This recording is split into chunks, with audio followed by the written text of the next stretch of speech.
Even though they provide the labor which is important for successful industrial growth, workers from many developing countries are too often neglected by employers and are forced to work under hazardous conditions.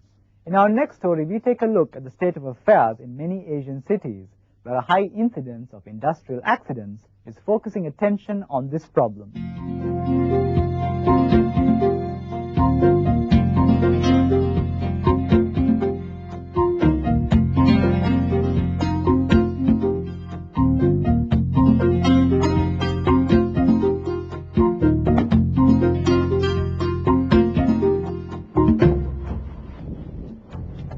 When scrap dealer Jitsan Chansaka wrenched open an unused canister at a scrapyard in Bangkok one morning, little did he realize that this one act would alter his life forever.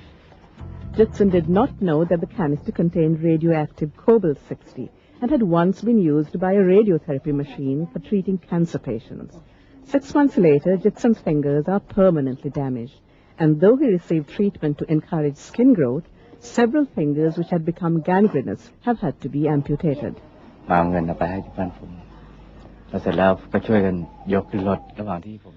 hands started itching when I first touched the container which had cobalt-60 in it. Later on, I was exposed again when the container was being opened. The doctors have told me my blood count is very low. Desperately poor even before the accident, Jitsan's family can now barely survive. Though his story is particularly tragic, he is one of thousands of workers in Asia who are victims of a variety of industrial accidents due to poor working conditions and lack of safety procedures. Throughout Asia, the number of reported industrial accidents has increased. In Thailand, for instance, there was a nearly threefold increase between 1990 and 1997. This increase is a reflection of industrial expansion and improved reporting systems. In Asia, the safety health is one of the priority areas because, as you know, the many countries are now facing the rapid industrialization and introducing a lot of new production technologies. Those technologies also bring some new health and safety risks to the people. Apart from industrial accidents, workers in many factories around Asia have to put up with bad working conditions that may affect their health and safety over a period of time. This is particularly true in many small and medium enterprises where the owners have little expertise, resources, or even the will to implement measures that can make their factories safer for employees.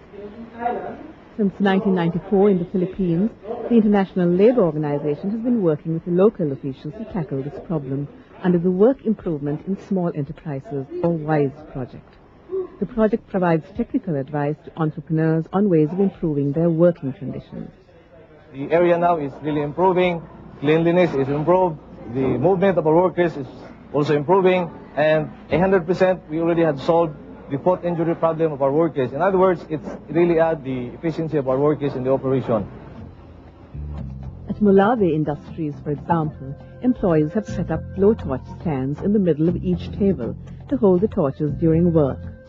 This simple device has reduced the risk of accidental burning, which the workers were exposed to earlier.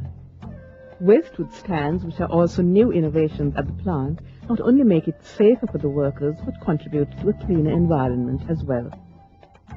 Labor experts point out that it does not take much money to improve safety conditions, which in the long run are of benefit to both workers and employees.